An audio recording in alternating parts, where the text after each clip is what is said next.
Walk through a grocery store in the fall and you'll see pumpkins everywhere. On porches, in pies, in lattes, and even in soups. Right next to them are butternut squash, acorn squash, spaghetti squash, and dozens of others that look suspiciously similar. That's where the confusion begins. Are pumpkins just squash? Is squash a type of pumpkin? And why does canned pumpkin taste nothing like the jack-o'-lantern sitting outside your door? Today, we're finally clearing it up. Pumpkin versus squash. What's the difference? What's the same? And why the answer is way more interesting than you think. Let's get into it. Right here, on History of Simple Things.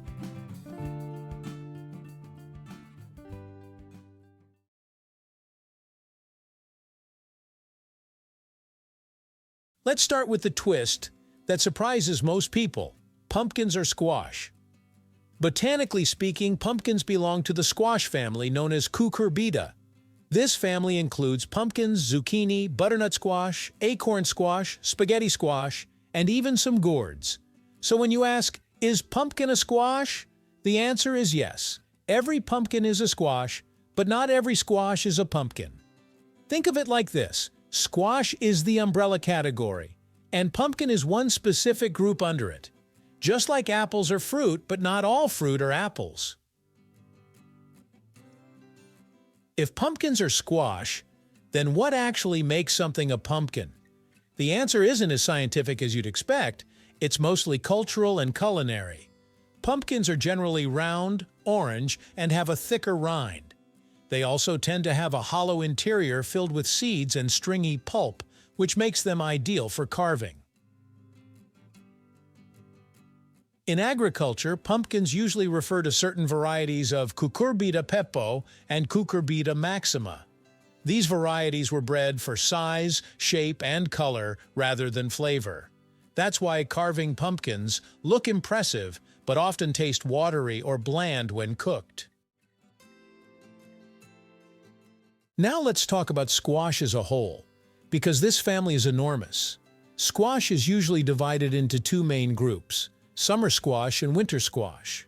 Summer squash, like zucchini and yellow squash, are harvested while the skin is still soft and edible.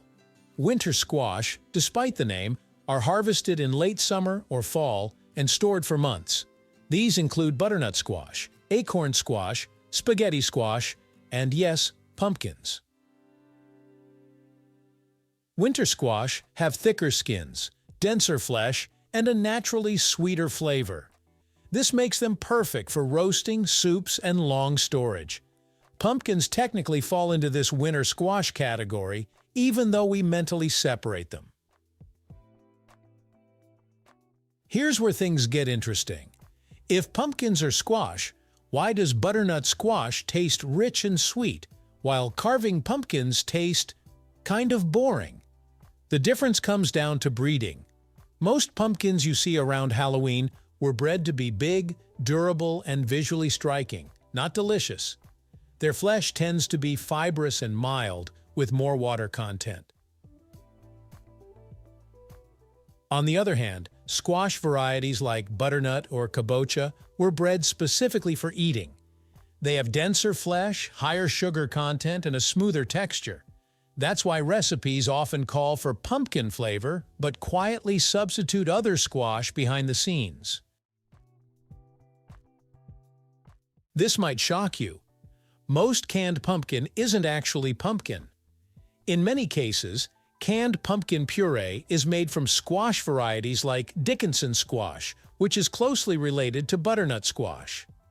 Legally, food companies are allowed to label it as pumpkin because it comes from the same squash family and meets agricultural definitions.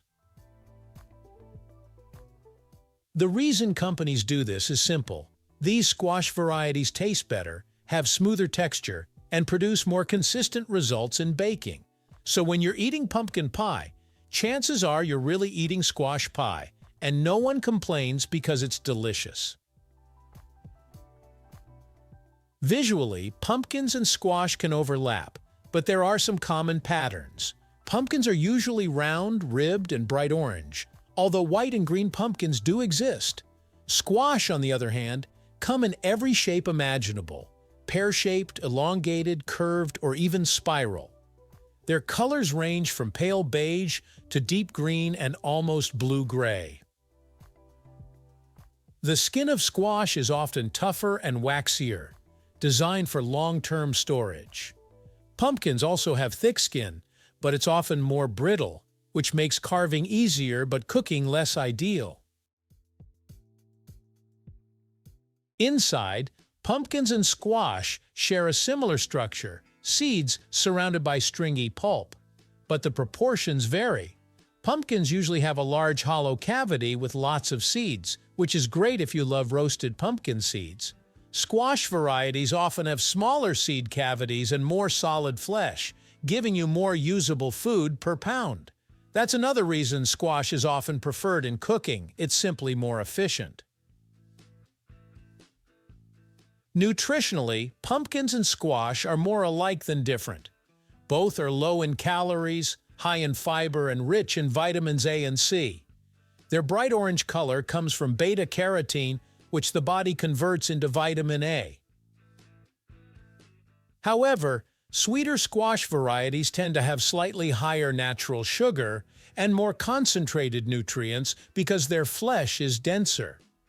Pumpkins still offer nutritional benefits, but they're not quite as rich or flavorful as some other squash. So if pumpkins are squash, why do we treat them like something totally different? The answer is culture. Pumpkins became symbols of harvest, autumn, and Halloween, especially in North America. Over time, they earned their own identity separate from everyday squash. Squash stayed in the kitchen, pumpkins moved to the front porch, and that visual role slowly changed how we think about them, even though botanically, they never left the squash family. So the next time you scoop out a jack-o'-lantern or bake a pumpkin pie, remember, you're dealing with one of the most versatile plant families on Earth, whether you call it pumpkin or squash. And now, you'll never look at that grocery store display the same way again. Thank you for watching. If you have suggestions for our next video, feel free to share them in the comments below. We'll be sure to give you an acknowledgement for your contribution. Thank you for joining us on this journey through the history of simple things. Don't forget to like, subscribe, and stay tuned for more stories woven through the smallest details.